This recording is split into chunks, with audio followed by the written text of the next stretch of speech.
رومی نے ایک مثال دی ہے. حضرت مولا روم رحمت اللہ تعالی علیہ فرماتے ہیں کہ ایک بچہ امیر باپ کا بیٹا تھا تو خراب ہو گیا. وہ غرض لڑکوں کے ساتھ پھرنے لگا، باپ کی دولت ساری ضائع کرنے لگا. والد اس کو سمجھاتا لیکن اس کی سمجھ میں بات نہ آتی.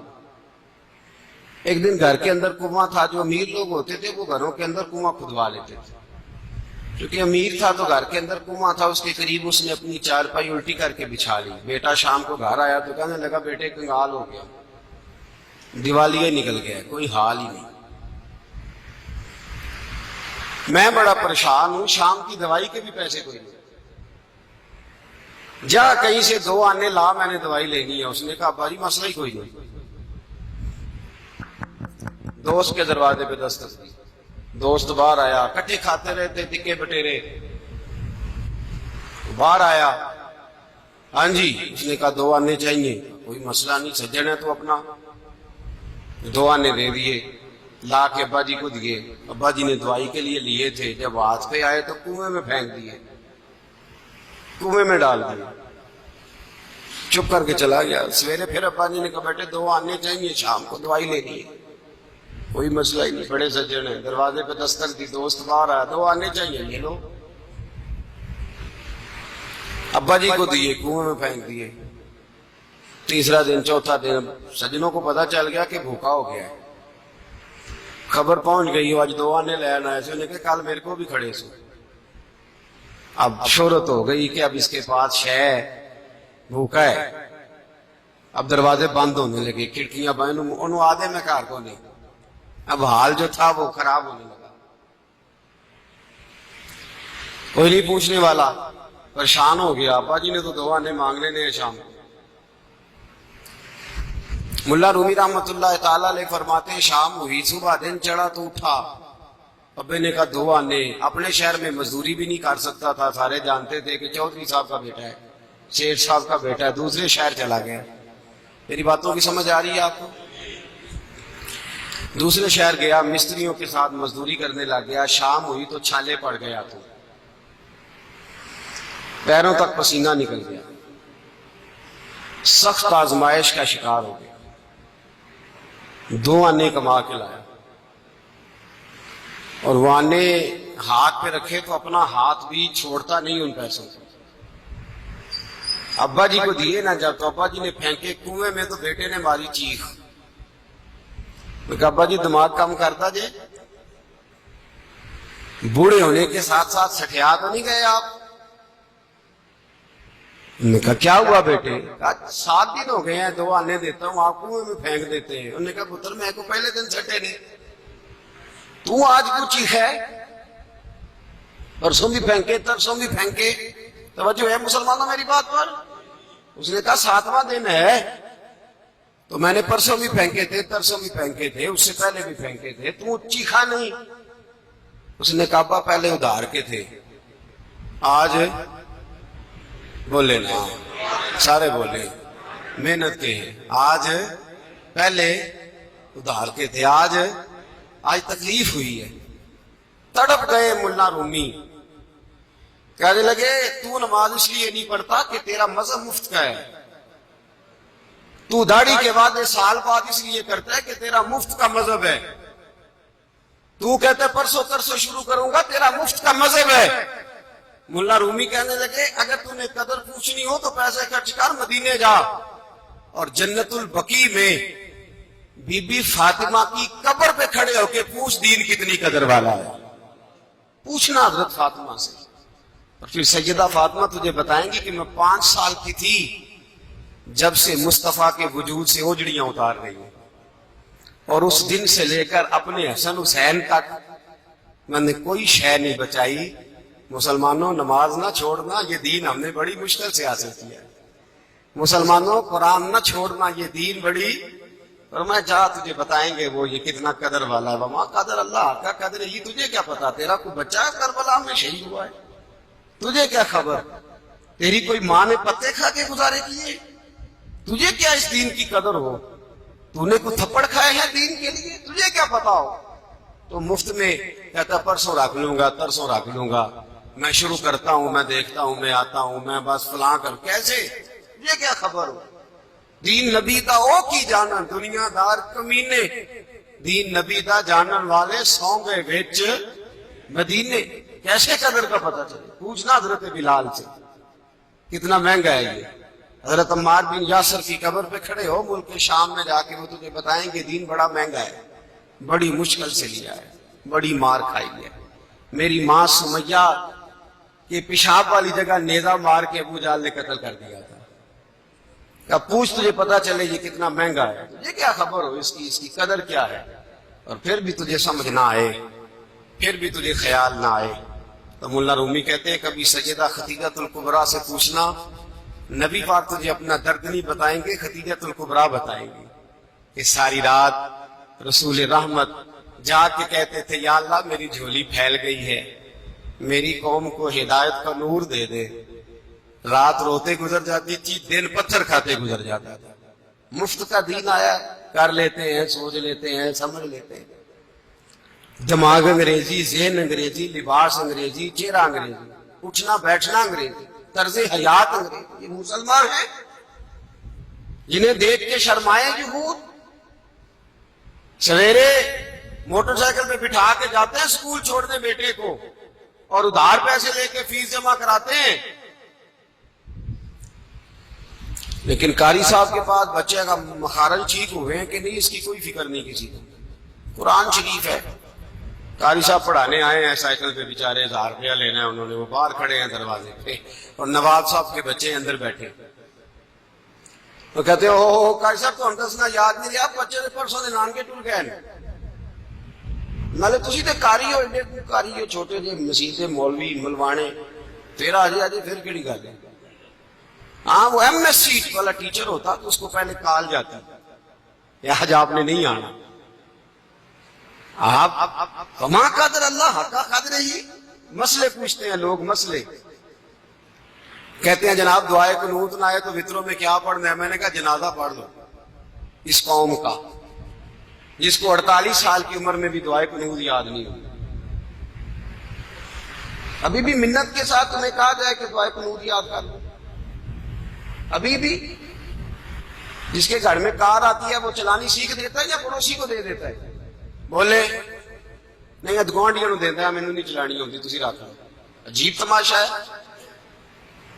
نماز کی باری آتی ہے تو کہتا ہے کوئی نہیں قاری صاحب جو پڑھیں گے میں پیچھے پیچھے ٹھیک ہے، مجھے کوئی ضرورت ہی نہیں یاد کرنے کی۔ اللہ جلال الدین رومی فرماتے ہیں تجھے قدر نہیں، قدر کر قدر۔ مجھ سے ایک صاحب نے کہا شب قدر کیا ہے؟ میں نے کہا قدر والی رات، جس کو قدر ہے اس کی شب قدر ہے، اور جس کو قدر ہی نہیں، جس کو اس کی کوئی شب قدر ہے، شب اس کا معنی کیا ہے؟ بولے کس کے لیے؟ جس کو اس کی قدر ہے، اور جس کو نہیں وہ سویا ہوا ہے۔ میرے عزیز یاد رکھیں، دین کی قدر کرو، اس کا اکرام کرو۔ یہ تمہیں سجا سوار کے دیا ہے، یہ تمہیں نکھار کے دیا ہے، صحابہ نے مار کھا کے دیا ہے، مار کھا کے دیا ہے انہوں نے۔ ان سے پوچھو، ان کی تکلیفوں کو سہو۔ حضرت سیدنا خبیب بن ارط حضرت عمر فاروق رضی اللہ تعالیٰ عنہ کے پاس جب آتے تھے تو حضرت عمر کھڑے ہو کے انہیں اپنے ممبر پر بٹھاتے تھے۔ 2 بندوں کو بٹھاتے تھے، ایک خبیب کو، ایک جناب بلال کو۔ حضرت خبیب بن ارط ایک دن بیٹھے تھے حضرت عمر کے پاس، تو ہوا چلی تو کرتا اڑا، قمیض اڑی تو موٹے موٹے برس کے نشان تھے کمر پہ، بخاری میں موجود۔ تو جناب عمر فاروق کہنے لگے خبیب یہ کیا ہے؟ اور فرمانے لگے عمر یہ میرا اپنے دین سے پیار ہے، یہ جو میری کمر پہ نشان ہے یہ میرا اپنے دین سے۔ کہا وہ کس طرح کا؟ فرمانے لگے تو ابھی مسلمان نہیں تھا اس وقت، مکے میں نبی پاک کا نام لینا بہت بڑا جرم سمجھا جاتا تھا۔ میں اپنی حویلی سے نکلا تو ابو جال مجھے مل گیا، مجھے کہنے لگا خباب سنا ہے تو بھی بے دین ہو گیا ہے؟ میں نے کہا نہیں میں دیندار ہو گیا، میں دیندار ہو گئے؟ کہا بالکل، تجھے پتا نہیں تو کمزور ہے، غریب ہے، لاچار ہے، مجبور ہے، پتا نہیں؟ اور فرمانے لگے ہاں مجھے پتا تھا، لیکن اب میرے نبی نے کہا ہے نہیں، ان اللہ معنا، اللہ ہمارے ساتھ ہے، اللہ ہمارے ساتھ ہے۔ کہتے مجھے نہیں پتا تھا، ان کی پلاننگ پہلے سے، ایک حویلی میں لے گئے، کیکر کے کوئلے پہلے سے تیار تھے، یہ صحیح بخاری ہے۔ آپ فرماتے ہیں موٹے موٹے پتھر پہلے سے تیار تھے،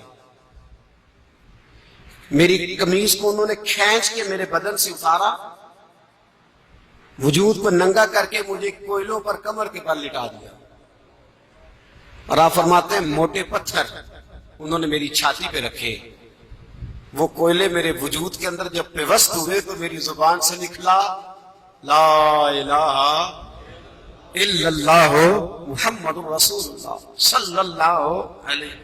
فرماتے ہیں میری چربی کے ساتھ کوئلے ٹھنڈے ہوئے، کہنے لگے ابو جال مجھے پوچھنے لگا بلا اپنے رب کو تیری مدد کرے، بلا اپنے مالک کو تجھے چھڑائے۔ تو فرماتے ہیں میں نے کہا تجھے سمجھ نہیں آئی، میرے جیسا کمزور آدمی جو تیز دھوپ کا مقابلہ نہیں کر سکتا وہ کوئلوں پہ لیٹا ہوا، اللہ کی مدد شامل ہے تو لیٹا ہوا ہے نا، تیز دھوپ کا مقابلہ نہیں ہوتا، کوئلوں پہ لیٹنا، زخم پہ زخم کھا کے جی خونے جگر کے گھونٹ پی آہ نہ کر لبوں کو سی، یہ عشق ہے تو دل لگی نہیں۔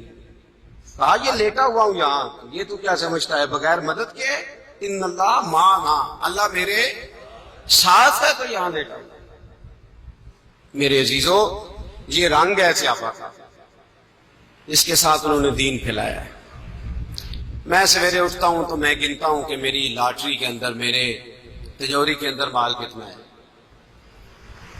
اور اس کو میں نے زیادہ کیسے کرنا ہے۔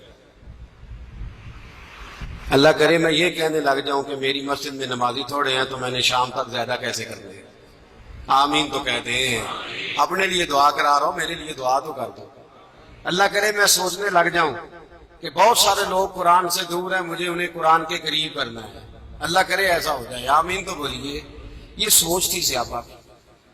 ابو بکر صدیق سویرے اٹھتے تھے تو سوچتے تھے کہ میں نے کس طرح لوگوں کو دین کے قریب لانا، پلاننگ کرتے تھے۔ حضرت عمر، حضرت عثمان، مولا علی تیاری کرتے، اس لیے کہ انہیں دین کی بولے دین کی، اقبال کہتے ہیں میری زندگی کا مقصد تیرے دین کی سرفرازی، بس میری زندگی کا مقصد پیسے اکٹھے کرنا کہ دین کی سرفرازی، کوٹھیاں بنانا کہ دین کی سرفرازی، فلانا کام کر لوں کہ دین، میری زندگی کا مقصد تیرے دین کی سرفرازی، میں اسی لیے مسلمان، میں اسی لیے نمازی۔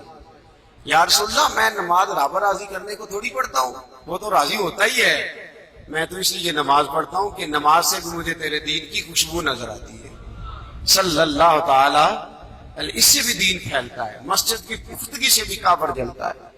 اسلام کی قدر پہچانو، پوری دنیا میں اسلام کٹ گیا ہے،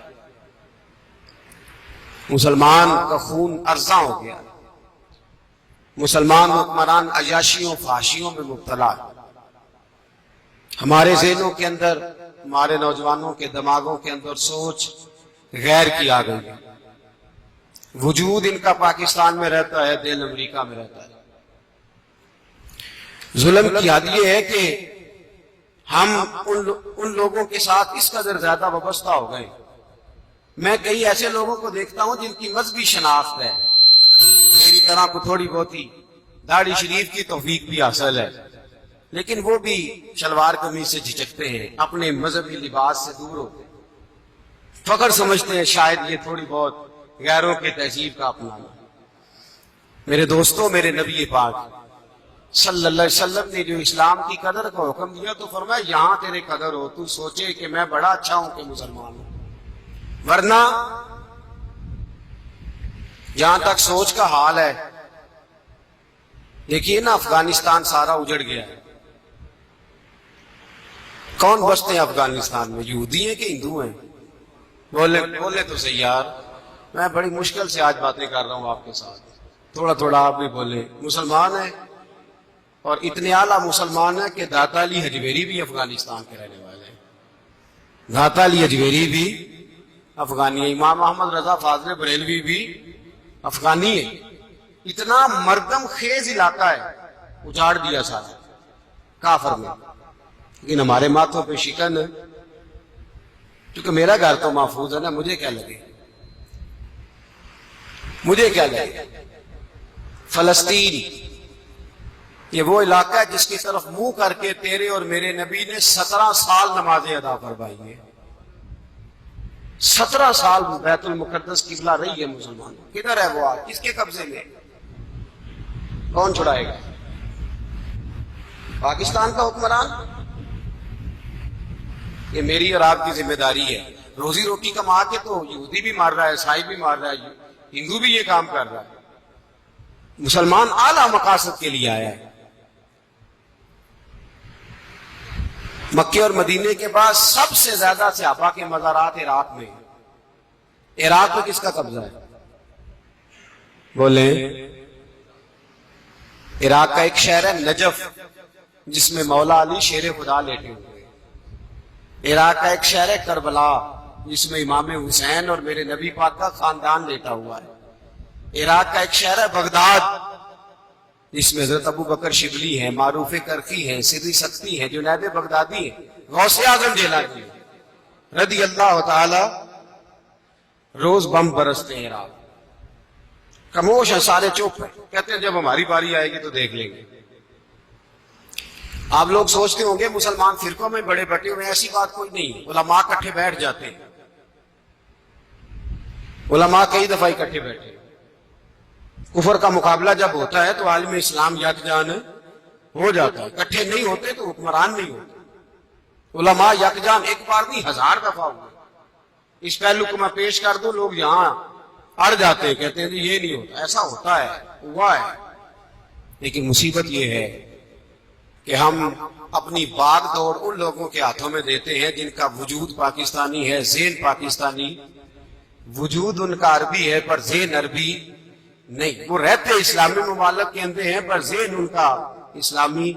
سن لیں، میرے نبی پاک صلی اللہ علیہ وسلم نے فرمایا ہے جو آدمی رہتا مسلمانوں کے ساتھ تھا، اٹھتا بیٹھتا کھاتا پیتا چلتا مسلمانوں کے ساتھ تھا، لیکن اس کی سوچ کافرانہ تھی، اس کی سوچ یہودیوں جیسی، اس کے دل کافر سے دھڑکتے تھے. میرے نبی پاک صلی اللہ علیہ وسلم فرماتے ہیں قیامت والے دن اللہ اسے مسلمانوں کے ساتھ نہیں یہودیوں کے ساتھ کھڑا فرمائے، اس لیے کہ ان کے دل مسلمانوں کے ساتھ اندر سے راضی نہیں تھے.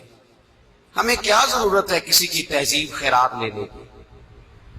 2-4 باتیں کہ اسلام کی قدر پہچانو، اسلام کی قدر پہچانو. سب سے پہلے یہ قدر پہچانو کہ ہم کون ہیں. بولے ہمارے بچے، ہماری بچیاں، ان کو اسلام سکھاؤ، قرآن سکھاؤ. پہلا کام یہ کریں. اس کے بعد میرے نبی کریم صلی اللہ علیہ وسلم کے ہاتھ میں قرآن کے صفحے تھے، صحیفے تھے. ادھر دیکھیے گا، یوں نبی پاک نے قرآن کے صفحے پکڑے، یوں صحابہ کے آگے کیے، اور میرے حبیب نے فرمایا او میرے غلاموں، او مسلمانوں، اگر دنیا میں تم نے عزت لینی ہے تو اس قرآن سے جڑ جاؤ. یوں دیکھ کے میرے نبی پکڑ کے آگے. اگر عزت ملے گی تو کس کی برکت سے؟ بولے بولے کس کی برکت سے؟ اور میرے نبی پاک نے فرمایا اگر تم نے اسے چھوڑ دیا تو رسوا ہو جاؤ گے، ذلیل ہو جاؤ. ہاتھ میں پکڑ کر یوں صحیفے چند صفحے قرآن مجید کے ہاتھ میں پکڑ کے پڑھو. اگر بچو گے تو کس کی برکت سے؟ اور رسوا ہو جاؤ گے تو اسے چھوڑ کے. آج ہزاروں مثالیں یاد ہیں، لاکھوں کہاوتیں آتی ہیں، شعر آتے ہیں، بڑا کچھ آتا ہے. نہیں آتی تو 4 صورتیں نہیں آتی. ٹٹول نے کسی بندے کو آپ کو بولنے نہیں دے گا، 8-8 گھنٹے تقریر سنائے گا. کہانیاں، قصے، واقعات، لطیفے جو مرضی سن لے. اور اگر کہہ دے چلو جی 2 آیتیں تلاوت کرو تو ٹانگیں کانپتی ہیں. کیوں؟ وجہ ہمارا رشتہ نہیں قرآن پاک سے، ہمارا تعلق نہیں. ہلاکو خان نے سارا بغداد کاٹ ڈالا تھا اور مسلمانوں کو قتل کر کر کے کھوپڑیوں کا مینار بنایا تھا. کہنے لگا لو میں نے آج کوئی قرآن پڑھنے والا نہیں چھوڑا. اس کا اپنا پوتا بغل سے نکل آیا، اور دادے کے سامنے کھڑے ہو کے کہنے لگا دادا تجھے دھوکہ لگ گیا ہے. آنکھیں بند کی اس نے, بسم اللہ شریف پڑھی اور ایک مجلس میں کھڑے ہو کے سارا قرآن سنا دیا. اس نے کہا قرآن مٹنے کے لیے, یہ جینے کے لیے آیا ہے, یہ ہمیشہ رہے, ہمیشہ رہے. اس نے کہا تو کہتا تھا قرآن کون سنائے گا, تیرے اپنے گھر میں قرآن موجود ہے, میری اماں مسلمان تھی اور تجھ سے چھپ کے مجھے سارا قرآن یاد کرا دی. ناراض نہ ہوئیے گا, اللہ آپ کو خوش رکھے. بہت سارے ایسے بھی ہیں جنہوں نے پورا رمضان قرآن پاک نہیں کھولا. نہ اتنا ظلم, اتنی زیادتی, اتنی زیادتی. شیخ شادی کہتے ہیں میں نے قرآن مجید کے صحیفے کو ہاتھ لگایا تو قرآن پاک رو پڑا. کہتے ہیں میں نے قرآن مجید مسجد کی الماری سے اٹھایا تو وہ رو پڑا, اور میں نے کھولا تو گرد نکلی, اس سے گرد نکلی تو میری چیخ نکلی. قرآن مجھے کہنے لگا شیخ مجھے ہاتھ نہ لگا. میں نے کہا کیوں؟ کہنے لگے میں شکایت کر دیا اللہ کی بارگاہ میں. میں نے کہا یا اللہ مجھے زمانہ گزر گیا ان کی الماری میں پڑے, انہوں نے مجھے ہاتھ نہیں لگایا. خدا بندہ پہلے تو نے ان سے حساب لینا ہے, پھر ان پر نعمت کرنی ہے. جاگ رہے آپ لوگ میرے دوستو؟ حد ہو گئی ہے. کسی نے نیند قضا نہیں کی پورا رمضان. اگر رات کو جاگے تھے تو سویرے فجر پڑھ کے بیٹھے, اگر رات کو جاگے تھے تو سویرے فجر پڑھ کے نیند کمی کی ہے. لیکن تلاوت میرے رسول پاک صلی اللہ تعالی علیہ وسلم نے فرمایا قرآن تمہیں عزت دے گا, اور اگر چھوڑ دو گے تو کیا ہو جائے گا؟ رسوا ہو گئے. کچہریوں میں کس کا قانون چلتا ہے؟ قرآن پاک کا نہیں. عدالتوں میں کس کا چلتا ہے؟ انگریز کا, غیر کا. بہت سارے آپ کے ملک کے آئینی قوانین صریحاً قرآن کی مخالفت کرتے ہیں.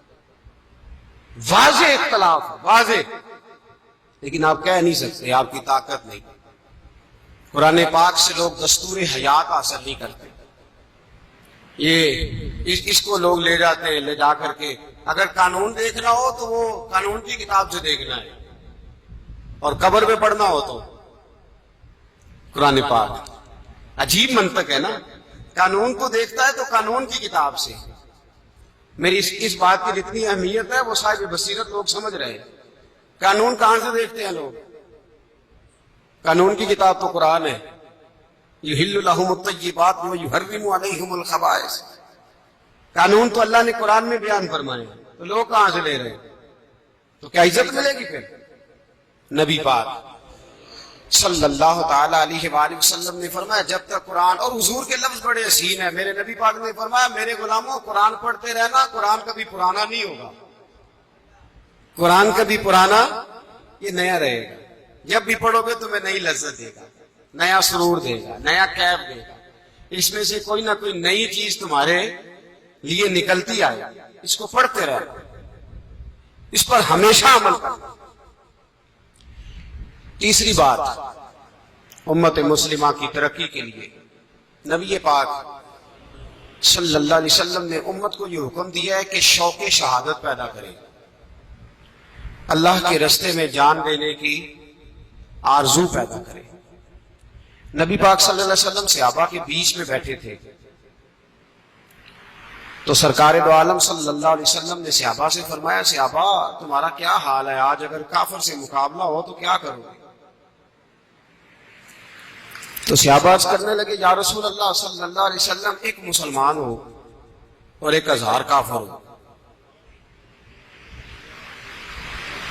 تو یا رسول اللہ کافروں کو ہم بھگا دیں گے, مسلمان کتنے, کافر کتنے؟ جی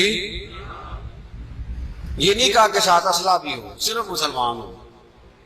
یہ نہیں کہا ساتھ نیزے بھی ہوں, صرف 1000 کافر اور مسلمان کتنے؟ اللہ. حضور دوڑ لگ گئے, نبی پاک خوش ہوئے, پھر ٹھنڈی آہ لی, او ہو ہائے یا رسول اللہ کیا ہوا؟ فرمایا ایک وقت آئے, ایک وقت آنے والا, میں اپنے نگاہ نبوت سے دیکھ رہا ہوں. حضور کون سا؟ فرمایا ایک کافر ہوگا ایک, اور 1000 مسلمان اس کے آگے دوڑ رہا ہوگا. ہوا ہے یہ ہمارے ملک میں ایسا میرا دل نہیں کرتا کہ میں ایسی بات چھیڑوں پر پبا کجا کجا ای مرہم کجا کجا. ریمنڈ ڈیوس ایک تھا، نہتے لوگوں کو قتل کر گیا اور اس نے جا کے کتاب لکھی ہے، تماچے مارے ہیں پاکستانیوں کے منہ پہ. اتنے سخت لفظ ہیں کہ میں بیان نہیں کر سکتا.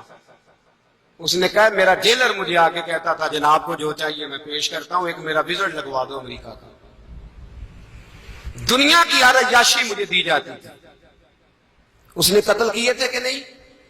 کدھر گیا وہ؟ جی یہ وہ ملک ہے اس میں ریون ڈیوس آزاد ہو جاتا ہے اور ممتاز قادری پھانسی چڑھ جاتا ہے. یہ وہ وطن ہے. یہ حال ہے. ایک کافر نے سارا وطن آگے لگا دیا، دوڑے لگی ہوئی ہے، بیان جاری ہو رہا ہے، اتنی بانچیں کھلی ہوئی ہیں وزیروں مشیروں کی، اس کو بچانے کہتے دیت دے گیا دیت دے گیا. حد ہو گئی ظلم کی. صحابہ کرام علیہم رضوان نے جب سنا کہ یا رسول اللہ ایک کافر 1000 مسلمان کو بھگا دے گا، 1000 کو. یا رسول اللہ ہم تھوڑے ہوں گے؟ فرمایا نہیں، بڑی کثرت ہوگی. 58 اسلامی ممالک ہیں جو خود مختار با اختیار ہونے کا دعویٰ کرتے ہیں. 1.25 ارب مسلمان ہیں. ایٹمی پاور طاقت ہے مسلمانوں کے پاس. پیسہ ایسا ہے کہ سب سے زیادہ امیر ہی مسلمان ہیں. معدنیات، ذخائر، دولتیں، ثروتیں، جائیدادیں، لیکن ڈرے ہوئے ہیں، سہمے ہوئے ہیں، بولتے نہیں. میرے نبی پاک نے وجہ بیان. جمعۃ الوداع پڑھنے آنے والے دوستوں، نبی کریم صلی اللہ تعالی علیہ وسلم کے صحابات کرنے لگے حضور کیوں کافر غلبہ کر جائے گا؟ یا رسول اللہ وجہ کیا ہوگی؟ تو میرے نبی پاک صلی اللہ علیہ وسلم میرے اور آپ کے آقا نے ارشاد فرمایا وجہ یہ ہوگی کہ تمہیں زندگی سے پیار ہو رہا ہے، موت تمہیں بری لگے گی، تمہارا مرنے کو دل نہیں چاہے. کافر چاڑا ہے. پہلے مسلمان کو شہادت سے پیار تھا. اللہ مرزقنی شہادت فی سبیلک واجعل الموت فی بلد حبیبک. وہ کہتے تھے یا اللہ اپنی راہ میں شہادت کی موت دے. اور نبی پاک نے فرمایا جس کا شہید ہونے کو کبھی دل ہی نہیں کیا وہ تو منافق ہے، مسلمان ہے ہی نہیں، وہ تو کامل مومن ہی نہیں. میرے عزیز یاد رکھیں، مسلمان جتنی اعلیٰ کوٹھی بنائے گا چھوڑ کے جانے کو دل کرے گا؟ اتنی مشکل سے پیسے اکٹھے کیے ہیں، وہ اتنی پیاری دکان سے جائی ہے، کون مرتا ہے اسے چھوڑ کے؟ انہوں نے کوئی دنیا داری تعمیر ہی نہیں کی تھی. باہر بیٹھے ہوئے تھے میدان میں. حضرت علی نے ساری زندگی مکان نہیں بنایا. دنیا سے اتنا دل لگا لے. بتایا بسترے پہ موت آتی ہے کہ نہیں؟ اسپتال پہ، بیڈ پہ، روڈ پہ. اللہ کی راہ میں آ جائے تو زیادہ اچھی نہیں. جس دج سے کوئی مقتل میں گیا وہ شان سلامت رہتی ہے. یہ جان تو آنی جان، اس جان کی کوئی بات نہیں. تیسری بات میرے دوستو یاد رکھیں، شہادت کی آرزو پیدا کریں، غیرت ایمانی پیدا کریں. اور چوتھی بات، یہ 4 باتیں امت مسلمہ کو کھڑا کر دیں گی. چوتھی بات، اپنے ایمان کا جائزہ لیتے رہا کریں. کہیں کمزور تو نہیں پڑ گیا، کہیں اس کے اوپر گر تو نہیں چڑھ گئی، کہیں سستی تو نہیں آ گئی. قرآن مجید نے کہا وَلَا تَهِنُوا وَلَا تَحْزَنُوا وَأَنْتُمُ الْأَعْلَوْنَ إِن كُنتُم مُؤْمِنِينَ. غم نہ کرنا، بزدل نہ ہو جانا. غلبہ تمہارا ہی ہوگا اگر تم مومن ہو. غلبہ تمہارا ہی ہوگا اگر تم، بولیے کون ہو؟ بولے تو صحیح یار، سارے بولیے ہم مومن ہیں نا. پھر غلبہ ہمارا ہے، پھر عزتیں ہماری ہیں، پھر قوت اسلام کی ہے انشاءاللہ. اس لیے کہ ہم مومن دشت و دشت صحرا بھی نہ چھوڑے اور بحر ظلمات میں دوڑا دیے گھوڑے ہیں. اور نبی کا حکم ہو تو کود جائیں ہم سمندر میں، اور جہاں کو محو کر دے نعرہ اللہ اکبر. حضرت علی شیر خدا نے نا کوفے میں دعوت کی کچھ لوگوں کی، بوڑھے ہو گئے جناب علی. آخری عمر مبارک, دانت بھی کچھ گر گئے. توجہ ہے آپ حضرات کی. حضرت علی رضی اللہ دعوت کی تو سب لوگ آئے, حضرت علی بھی تھے, تو بادام کھا رہے تھے تو چبایا نہیں جاتا تھا. حضرت علی علی ہے. ایک نوجوان کی دعوت میں ہے تو اس نے پوچھا بابا کون ہے؟ نے کہا جناب علی ہے. تو گھورنے لگا حضرت علی کو. حضرت علی شیر خدا کہنے لگا بیٹے ہو کاکا ادھر آ. قریب آ گیا, قریب آ گیا. فرمانے لگے پوچھ کیا پوچھنا چاہتا ہے؟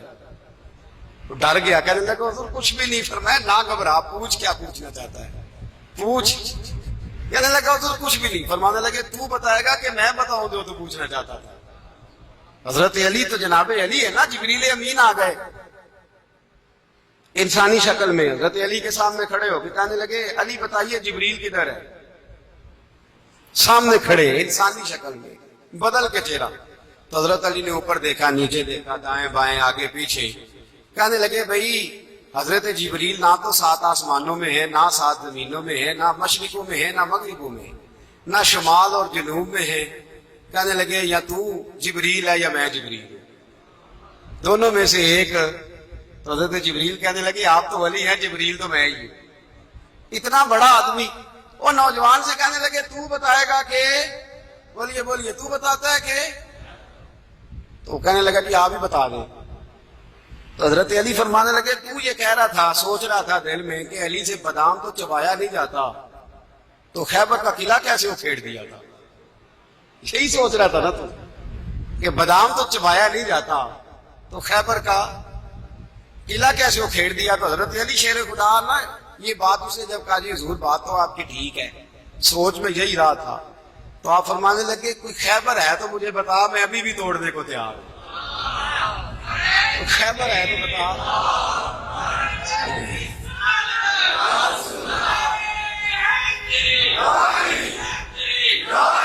فرمایا کوئی ہے خیبر تو مجھے تو توڑ دیتے ہیں ابھی. تو کہنے لگا جناب بادام نہیں چبایا جا رہا, اس کی وجہ. آپ فرمانے لگے بادام میں وجود کی قوت سے توڑ رہا ہوں, اور خیبر میں نے ایمان کی قوت سے توڑا تھا. وہ میرے دیواریں ہلتی رہتی ہیں اور در کانپ جاتا ہے. علی کا نام سن کے اب بھی خیبر کانپ جاتا ہے. فرمائے خیبر میں نے کس قوت سے توڑا تھا؟ بولے بولے ہے نا قوت ایمان میں. فرمایا خیبر میں نے, قوت ہے ایمان میں. روزہ رکھیا جی, بولتے کیوں نہیں؟ حالے آندے قوت مینو اشارے دے دے ہلکے ہلکے. ایمان میں قوت ہے نا, بولے بھی اللہ جزائے خیر دے. میں تو بیمار چلا آ رہا ہوں کئی دنوں سے, پھر بھی بول رہا ہوں. مینو منڈا ہونی گڈی چ پہ آندا سی بول دیا نہیں تھوڑا پتا لگتا کہ تسی بیمار ہو. میں نے کہا چلے یار آپ کی مہربانی ہے, نہیں پتا چلتا تو سن لے. ایمان کے اندر قوت ہے نا. حضرت سعد بن نبی وقاص نے قادسیہ پہ حملہ کیا تو خود مات عیسائی یہودی سارے کٹے, قلعہ بند ہو گئے. چاروں جانب دیوار تھی قلعے کی, بڑی بڑی فصیل لمبی چوڑی, بڑا لمبا چوڑا گیٹ. باہر ہی نکلتے, باہر نکلے تو جنگ ہو گیا. ایک علاقہ تھا وہ قلعہ بند ہو گیا. حضرت سعد بن نبی وقاص نے انتظار کیا, وہ باہر ہی نکلتے. انہوں نے پہلے سے پلاننگ کی تھی, کو مہینے کا راشن لے کے وہ اندر چلے گئے. جناب سعد بن نبی وقاص کہنے لگے بھئی اب یہ دیوار تو گرانی پڑے گی. یہ دیوار جی کیسے؟ فرمانے لگے ایمان کی قوت سے. آپ نے نا انسانوں کی 4 دیواری بنائی, اس دیوار کے گرد صحابی کھڑے کیے. توجہ میری طرف رکھیے گا. یوں چاروں جانب صحابہ کھڑے ہو گئے. جب صحابہ کھڑے ہوئے چاروں کونوں میں, اب یہودی, بودھ مت, عیسائی تینوں اندر ہیں. حضرت سعد بن نبی وقاص نے کہا چلو بھائی ایمان کی قوت سے بولو.